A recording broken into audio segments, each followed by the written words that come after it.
There are moments in every person's life when they face intense adversity. They're crucibles that forge who they become as individuals and as leaders. Now more than ever, we need leaders who are called to a higher standard, focused on leaving it better than they found it, and paying it forward to the next generations. Now, let's join Fire Chief Randy Brugman as he speaks with leaders from all walks of life, as he explores and learns from their personal journeys and the crucibles that have forged them into better leaders and better people. Well, welcome back to another episode of the Leadership Crucible podcast. Today, my guest is Paul Darley, who is the chairman, CEO, and president of W.S. Darley & Company. Let me tell you a little bit about Paul and the company. In 1997, he became president and chief operating officer and was appointed CEO in 2003. He was named chairman in 2011. Under his leadership, sales have increased over 5,000% to over $625 million in 2021. He began in pump sales in 1985 and was named vice president for Fire Pump Division of Darley in 1990. Founded in 1908, W.S. Darley & Company is a fourth-generation family business led by Paul and an executive team that has transformed this 114-year-old company into a world leader in the firefighting and defense industry. Paul is a graduate of St. Ignatius College Prep in Chicago. He holds a BS degree in marketing and finance from Marquette University, and he earned his MBA from Northwestern University Kellogg School of Management, where he is a guest lecturer and an executive in residence. Paul has traveled to 80 countries in his 37-year tenure and has made over 500 industry speaking engagements. He is involved with numerous charitable, business, and service organizations, and he is a former chairman of the Chicago Windy City chapter of Young Presidents Organization and is a trustee for Dominican University. He is a past president of the Fire Apparatus Manufacturers Association. He also serves on the board of directors for the Fire and Emergency Manufacturers Service Association. Paul currently serves on the board of the National Defense Industry Association for the Great Lakes chapter. He is an author of the book Sold, The Art of Relationship Sales. The book highlights emotional intelligence and authentic leadership to sell more, work your way up the corporate ladder, and what you do once you get there. Paul is married to his high school sweetheart of 36 years, and together they have raised 3 daughters in Elmhurst, Illinois. So Paul, welcome to the Leadership Crucible podcast. It's just an honor and a pleasure to have you on the show today. Well, Chief, thank you. It's an honor. The pleasure and honor is all mine, but I really look forward to it. Well, thank you. Paul, can you share a little bit about, with our audience, the story of the Darley Corporation? Yeah, sure. Thanks, Randy.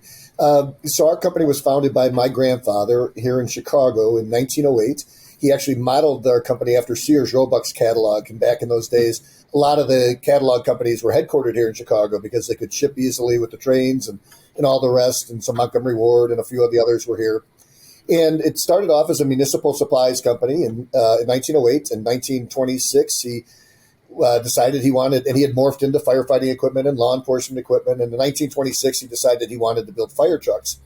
And back in those days, most of the fire truck builders, you know the names, Mack and Aaron Fox and Seagrave and, the list goes on and on. They all made their own cab and chassis. And so as part of a disruptive model, if you were, he went and had a kind of a historic meeting with Henry Ford, began building fire trucks on a Ford Model T chassis and sold them out of our catalog. And this was at a time when all those other builders were selling their trucks for anywhere from, $8,000 to maybe $20,000. And he introduced in 1926 a complete fire truck for $695. So we actually have here in our headquarters, the very first truck we ever manufactured is here. All of a sudden, boy, we had a big assembly line downtown Chicago. We were shipping these by rail all around America, Podunk, Iowa. They could all of a sudden afford he was offering financing. And in the early 30s, those fire truck builders got together and they said, wow, what are we going to do about Darley? And nobody would sell us a fire pump. So they went to the fire pump companies, put pressure on them saying, if you sell the Darley, you'll be the only customer, they'll be the only customer you have. And so he was left with an alternative. Do I get out of manufacturing fire trucks or do I build my own pump? And he obviously chose the later, and he went and he hired the chief engineer from our pump supplier, which was American Steam Pump Company at that time. The gentleman's name was Pete Yates, and he said, look, I'll build these pumps for you, but I want to do it in Chippewa Falls, Wisconsin, which is where he was originally from. The lumber industry had moved out of there. There were great craftsmen in the area. And so my grandfather liked to hunt and fish. It's 350 miles away back in those days. I don't know, I suppose 2-3 day trip, but he did the deal. And so really our pumps were saved for our own vehicles and as well as for military till almost the mid 1980s when I became our very first fire pump salesperson and really began offering those pumps to other fire truck builders. And during World War II, we provided hundreds of fire trucks and thousands of pumps to the U.S. military. After the war, those were left around the world and became really a springboard for our international business, which of our fire business, I would say, pre 5 years ago, with a lot of the world's kind of shut down under trade rules and other things. But prior to that, probably in most years, 50% of our business, our pump business, would be overseas. And we've also grown our business here domestically. We've grown our pump business quite a bit. We still serve the U.S. military and providing, every ship has a Darley P100 pump. We make a lot of pumps for fuel transfer and other military applications. And most people are really surprised when they hear that we build about 5,000 pumps a year of all types. So between our Darley company and one of our other divisions, which is our older division. And so today we're a 4th generation family business. I'm 3rd generation. I serve at the, based on my family's input, I serve as the chairman and the CEO and president of our business, and we're transforming our business as we move on to our 4th generation. In my generation, there's a total of 14 owners. At one time, 12 of those owners worked in the business. We're down to about 5 now after retirements. In the next generation, there's 31 family members, 7 of whom currently work in the business. And we realized back in the mid-1980s, probably mid-1990s, that, if we were going to have the lifestyle that our parents had enjoyed, we were going to have to grow this trough if we were all going to be able to eat out of it. So we went and we looked for some blue oceans, and those blue oceans for us were Department of Defense work. So and that was primarily distribution outside of firefighting. So today, roughly 90% of our $600 million plus in sales go to the Department of Defense, and another roughly $100 million serves the U.S. Fire Service and fire services abroad. So we've really transformed ourselves, but still our roots are clearly in our heart is clearly with the fire service as it's been for generations of family. Yeah, that's a very unique story because you don't hear. At least today, the family heritage being carried forward like Darley has been able to do, and congratulations. Thanks, Randy. And it's important to know, we didn't dig the wells that we're drinking from. That was my grandfather, that was my father. I mean, we've dug additional wells, but we had a great, jump start and just an amazing legacy that we're hoping to carry on. Yeah. Well, I had the opportunity to meet with your dad several times. What an amazing individual he was. He sure was. Yeah, you bet. Thank you. I know throughout your life you've faced some situations that have kind of helped to shape who you are and who you've become as not only as a person, as a leader. And I wondered if you could, share a little bit about some of those experiences that have brought you to where you are today. Yeah, well, thanks for that. I'm actually humbled to be here, and I actually feel a little uncomfortable after having listened to so many of your podcasts.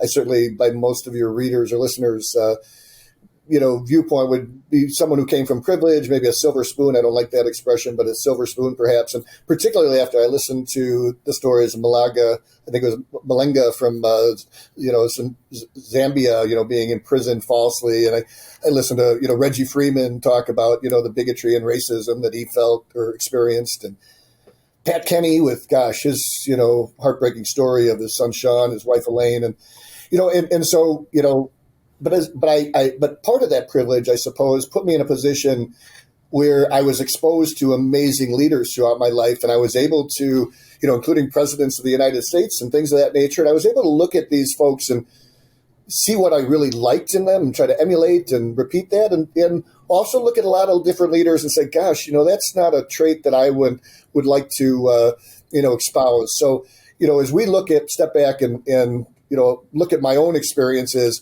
while I was raised a privilege, I was raised in a town that was probably upper middle class, but by far I thought we were the poorest family in town. I mean, I don't think I could go through the hand-me-downs and look. I'm not looking for the woe is me, but I will tell you, when I was 16 years old, my oldest brother, who was 25 at the time, committed suicide. 2 years later, my mother, when I was 18, my mother died of cancer after a long battle there. When I was my early 20s, my best friend and neighbor and cousin also died of cancer. And so, I took on this mantra at a really early age that, everything happens for a reason. You could call it God's will, you could call it fate or whatever. And that really kind of helped me get through those emotional times. And I also, at the same time, said, boy, carpe diem became probably my mantra at the time. In addition to that, making sure that, I was out seizing life and making sure that I wasn't going to squander this precious time, not knowing, how long we would have. And, I guess through my 30s, I adopted this work hard, play hard. And, I think I was 7th out of 8 kids in a family business that, ultimately my family, recommended me and selected me as the leader of our business under the guise of what's called a cousin consortium. In a family business, it's very common in a multi-general family business where each one of the branches, we have 3 branches in our family today, be properly represented in the leadership company. But we also felt it was important to have one leader to our employees, to our spokesperson, the buck stops here type of thing. So it's a collaborative effort, but it's at the same time, it was this drive of being 7th out of 8. I remember as a kid, if you can imagine, I used to get $1 a week for candy. You could buy candy for a penny. And I would go up to our landing at our house and I'd get all my older brothers down on their knees and I'd say, "Who's the king?" And I would go in and I would throw out penny candy until, they would humor me. And then I had to jump over this banister and lock myself in the bathroom before they could beat me up or whatever. So it was kind of it's these small things. Well, I certainly wasn't imprisoned falsely and all these other terrible things. I had a lot of different phases and experiences in my life. Plus, as you mentioned, I had this amazing father who was one of the greatest, leaders that anyone has ever been exposed to. And I was able to learn and watch, him. So as I went on to my 30s, I think my mantra became work hard, play hard.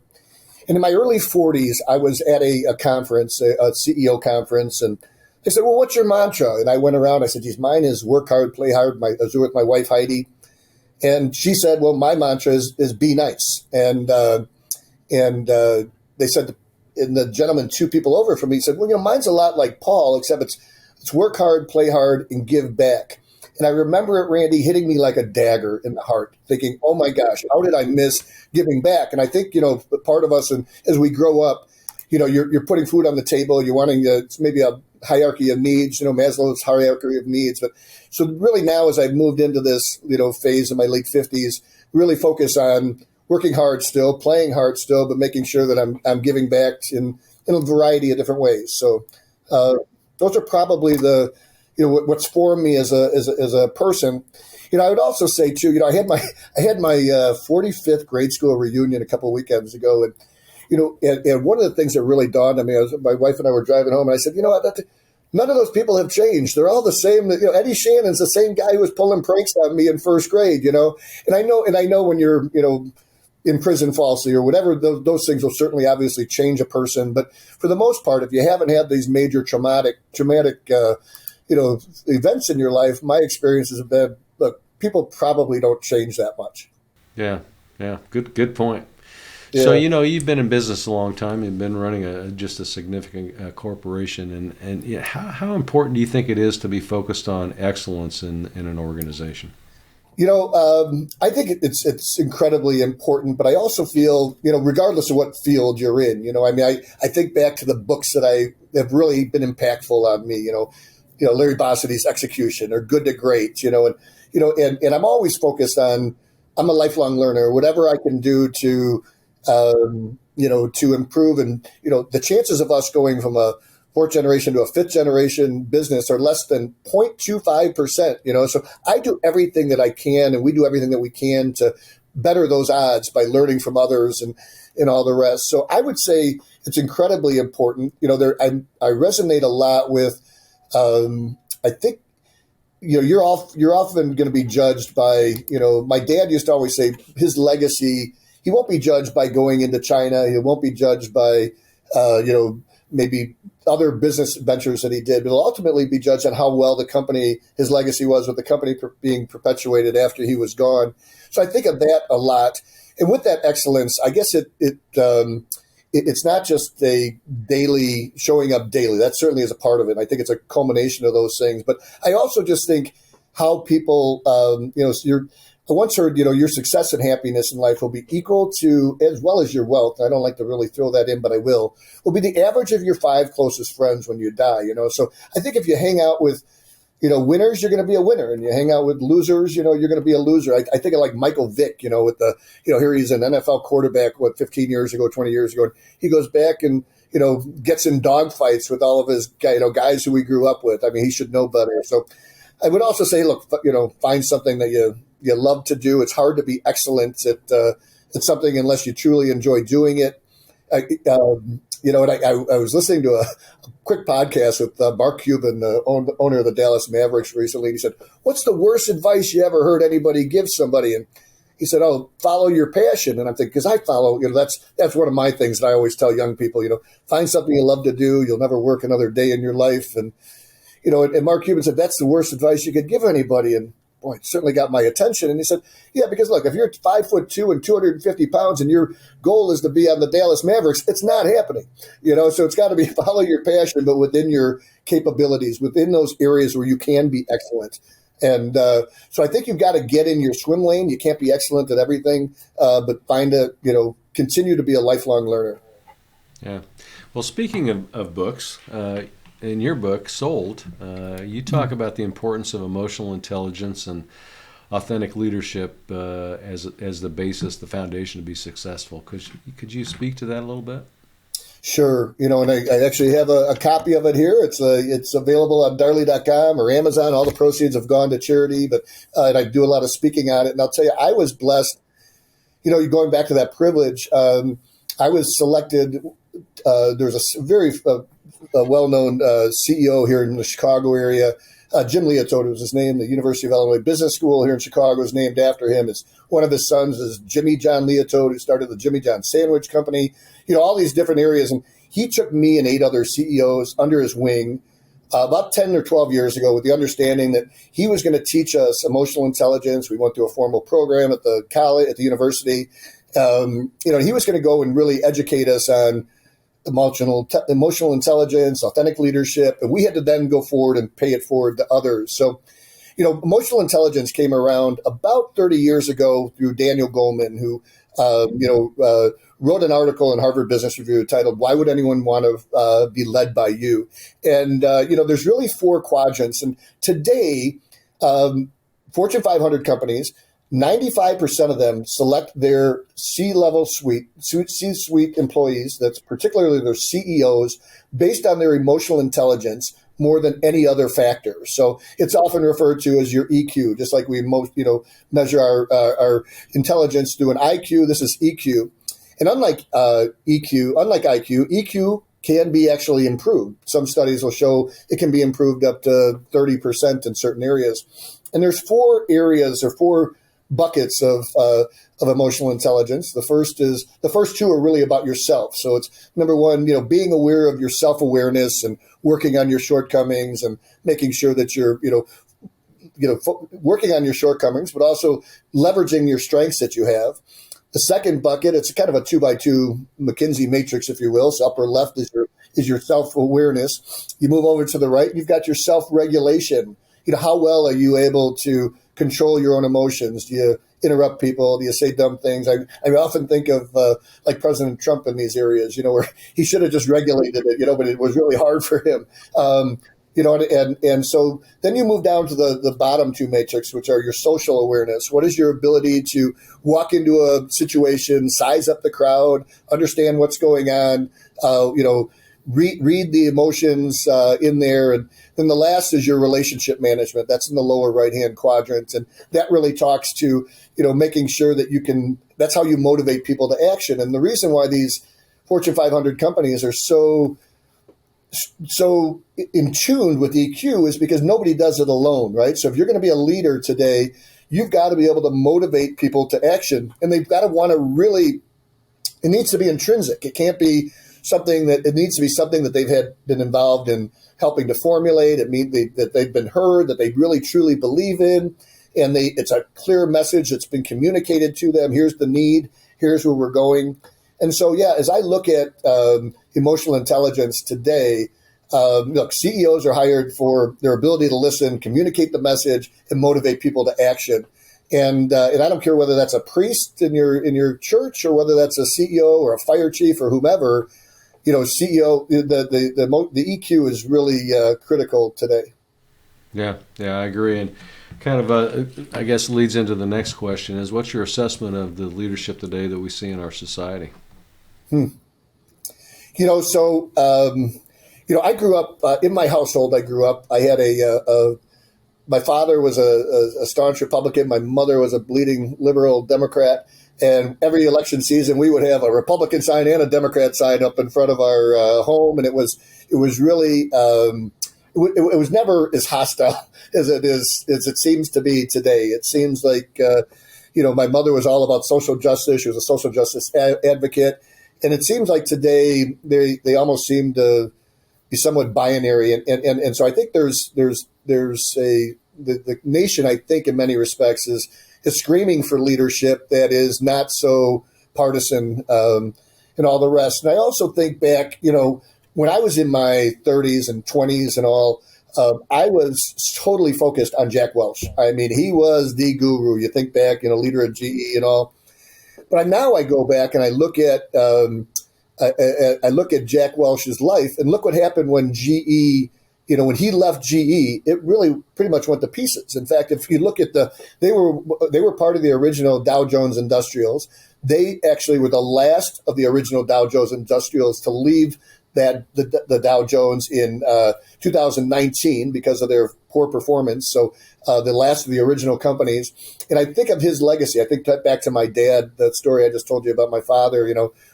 How will he be thought of? And so, look, leadership styles change, and I look at some of these new leaders today, whether it's a Simon Sinek or a Gary Vaynerchuk, I think is his name. I can never pronounce it properly. That these young, Generation X, Generation Z, millennials are really, focused in on, and I like the messaging. Today it seems to all be about purpose. It seems to be about making sure that you're making a difference in the world. It's sustainability and ESG and corporate social responsibility. And I think those things are becoming more important than ever in the corporate world and also in our public service world. So, I think that the role of a leader, you think back to, 100 years ago, leadership was all about command and control, right? I mean, that was the leadership style. Today, it's gone more. I mean, and if you can almost block it in 20-year segments if you study it. Today it's more about empower and cheerlead. So making sure that, and so I think that pendulum area, the way that the movement of leadership today is headed in the right direction because it's focused on. This authenticity, in the last 3 years, you probably have read a lot about compassionate leadership seems to be the new buzzword. In fact, Harvard Business Review had an excellent article about it, and it's really an offshoot of the COVID situation. There's a silver lining in COVID. That might be one of them. It's this movement toward making sure that we are truly listening and being aware to all of our, employees and constituents' needs. And so I think that overall that, we're getting too soft. I don't know if we're getting too soft or whatever, but I do think it's interesting to watch where this movement is going. And maybe some of it is, supply and demand with, the job availability, and you've got to do different things now to attract a workforce that you didn't have to do 10 or 20 years ago.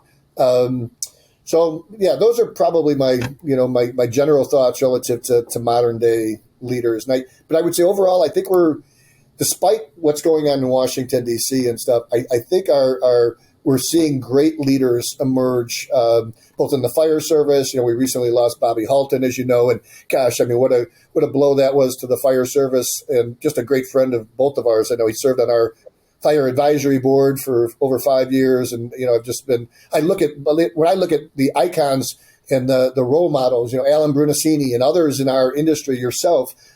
Chief, as I look at these role models, They're probably my generation's, role models. And today, maybe the 20 and 30-year-olds, would maybe look at us and say, gosh, I can't relate to those people as well as I can relate to a Simon Sinek type of leader. So I think we have to adjust our own styles to make sure that we are, we're appealing, for lack of a better word, to these next generations.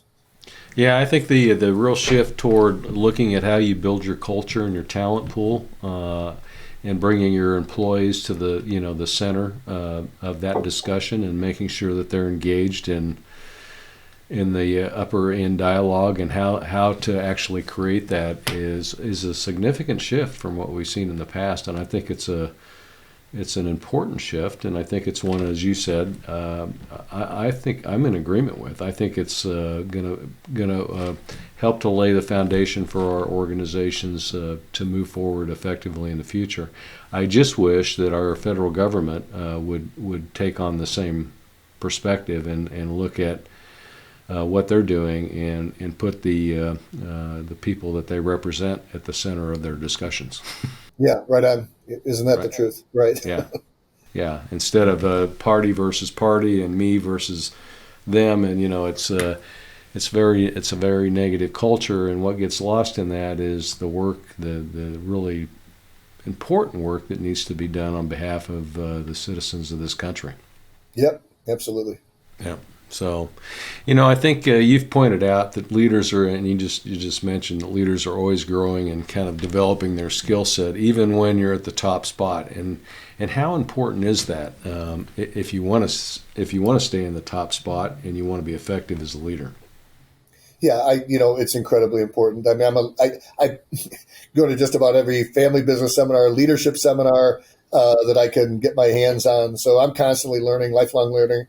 I don't know what I'm chasing, answers to what exactly that question is, but I pick up bits and pieces and nuggets and all of these things that help me to be a better leader. And look, I'm not the world's best leader by any means. I'm still learning that, and that also is a driver for me. Whenever I can have an opportunity to be around a leader and pick up some things. And one of the ways that I do that a lot, Chief, is I'm heavily involved in business CEO groups. So I've got 3 different groups, peer groups, if you will, that that we're able to bounce things off of, and really get reality checks on ourselves relative to, geez, you ought to work on this relative to your self-regulation or whatever it is. And so if you can get around people who will tell you the truth and give you the straight talk and being a better leader, that's really critically important in my eyes. And whatever that mode is, today, I don't think I hop in my car for more than any drive that's over 20 minutes. I'm listening to a podcast, whether it's yours or, the leadership podcast, which is one that our company sponsors. I mean, gosh, they've got these amazing admirals and generals. And so I really love, one of the leaders areas that I turn to most is the military. As being in that business now, we hire a lot of veterans. We have just as we have Bobby Halton on a fire advisory board, we also have a defense advisory board that has 2 generals and 3 admirals. And, I just, when I'm around them, that you learn so much from these great Americans that, some of it's bound to rub off. So I think it's incredibly important. So, what are some foundational elements of a good leader? Gosh, I think there's so many. I mean, I just was paging through Soul before we got on here today, and there's, I think I have one section that has 3 bullet points of, admirable leadership qualities, particularly as they relate to authentic leadership. So I think being authentic, being who you are, having some regulation on it still is critical. But I think it's hard to be a leader if you're not comfortable with who you are, what you're, and I think I think a big part of that, if it doesn't come naturally, those things have to be worked on. But I think a big part of that has to be just a natural, it's not about you, putting others first. Balancing this concept of being confident yet humble at the same time is something that I know a lot of leaders talk to. I'm a big believer in being an example setter, and all my life I don't have to do it now, but I still do. I kind of pride myself on being the first one in the office and the last one to leave every day. I certainly don't need to do that, but I also truly love what I do. I pop out of bed like a piece of toast in the morning. I can't wait to get to work. So I think that you've got to love what you're doing. I think in general, relationships in general, whether it's with your spouse or whether it's with your customers or your coworkers, I think it's hard to underestimate the importance of building trust by doing what you say you're going to do time and time again, and doing a little bit more. And, Amy Covey, who's a Harvard business professor, she talks a lot about people will size you up within 30 seconds, and they will ask themselves subliminally, can I trust this person and can I respect this person? So, I think over time, we first impressions are critical, and they're hard to maybe reverse if you get out of the box, wrong, in a tough relationship. But it's got to be, trust has got to be built over time. I also think a lot about the importance of respecting everyone, and I think a lot often of Muhammad Ali, who said, I never judge people on how they treat me. I judge them on how they treat people around me. It's whether it's a servant or the person who's opening the door or whatever. So I think this respect, it's one of our company core values. I've got a little laminated card I'm showing you here that has our company core values on one side, and everyone in our business can recite these. It fits inside your pocket. On the other side is our mission, our purpose, our vision, and our strategic direction. So everybody knows exactly where we're headed. When I think of the fire service, I'm so we're so we just have, we've had a mantra or a company tagline for about 30 years that trusted since 1908, and we just recently modified it in 2023 as getting out of the box to "You serve others, we serve you" is our new tagline moving forward this year. And and I think of the life of service that fire service and fire chiefs and military. I mean, it's so humbling to be in a position where we support, folks like you over the years, and we do that. We realize we're not the ones running into the burning buildings or in the firefight in, the Middle East or whatever, but we are there. We take it very seriously that we are providing life-saving equipment that we know lives depend on, your lives depend on. And so making sure that we're, continuing to, that gives us high purpose. When we talk about attracting, good people to your company, I guess roughly 50% of our employees are either former firefighters or warfighters, and they love and they truly get our sense of purpose at Darley. It's not, passion can't be faked, right? And they see it in our daily actions. So I suppose other things, I think of this compassionate leadership that we talked about. I think great leaders are really good listeners, and they're reactive leadership. There's an old adage that says people support what they help to create, and I know that I see it in our company. We involve over 70 employees in our strategic plan. So they actually get a chance to tell us where they think we should be going. They understand the plan. They know where they get it. And probably the last thing, I'm big right now on, what would your bumper sticker say? There's so much leadership stuff. So if you can bring it down to what would your leadership bumper sticker say? I think Alan Brunacini, his is, be nice, right? I mean, very similar to my wife's. My wife's was actually be kind, but very similar. I think mine today, and it's changed throughout the years, mine today is earn it. It's just kind of make sure that you are putting forth the effort.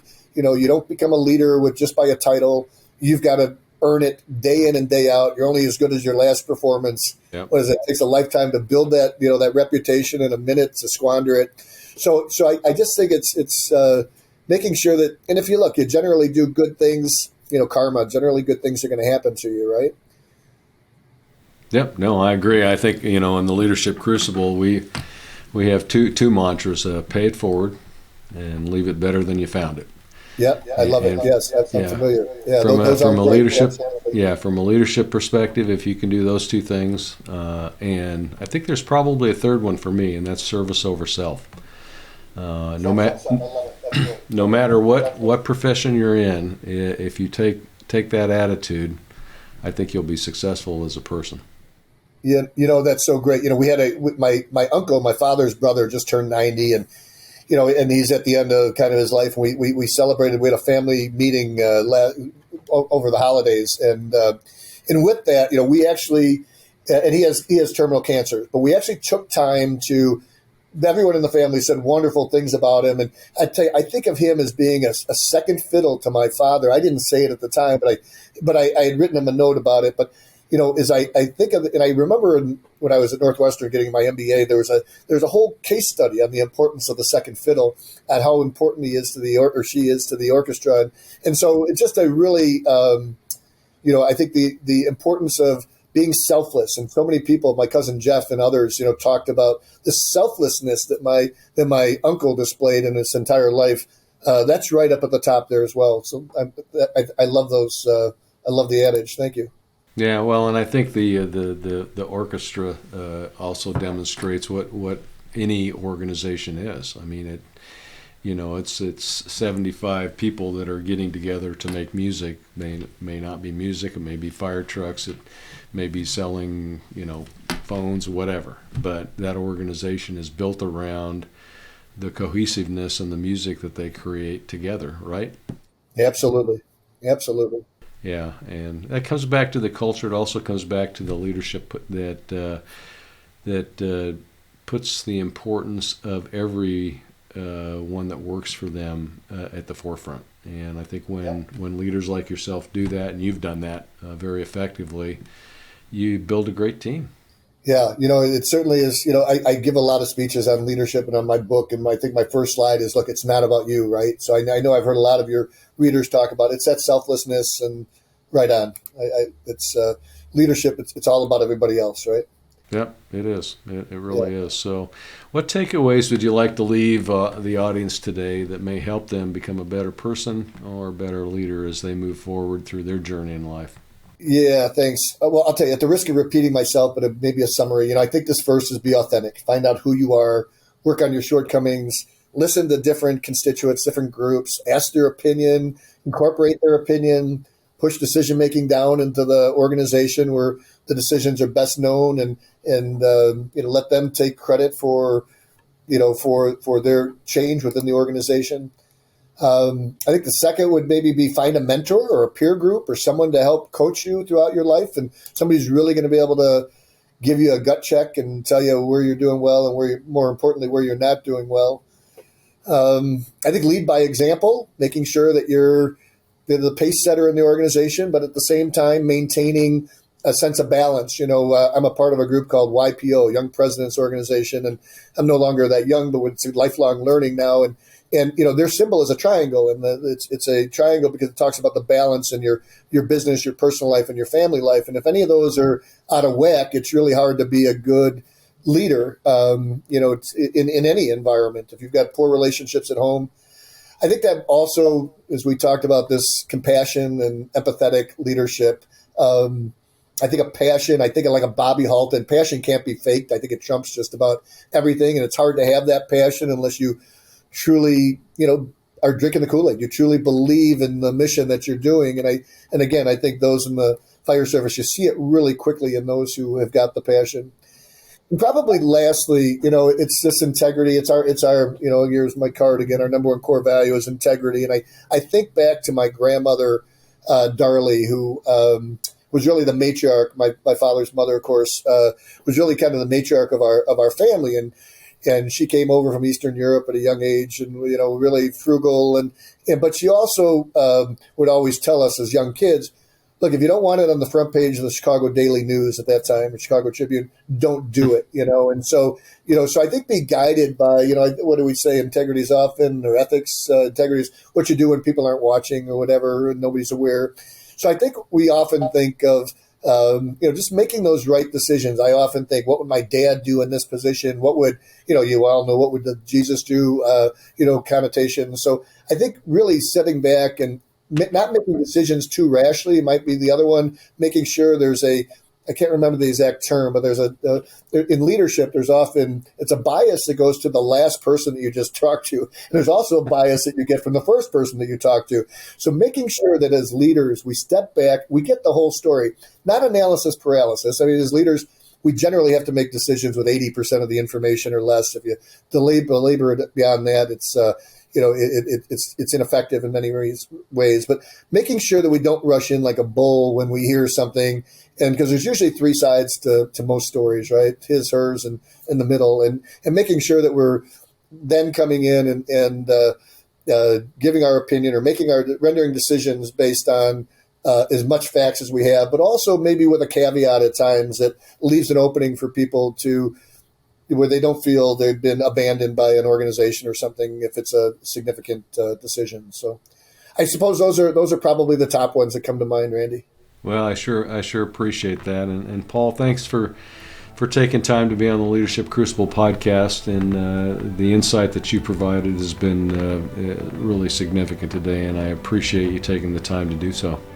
Well, it was a great honor. I don't consider myself a great leader, but I'm constantly learning, and thank you for your leadership over the years, sir. Well, thank you. Thanks for listening to the Leadership Crucible podcast. If you have a story of adversity you'd like to share, we'd love to hear it. Join us next time as we continue to explore how to live lives of success and significance.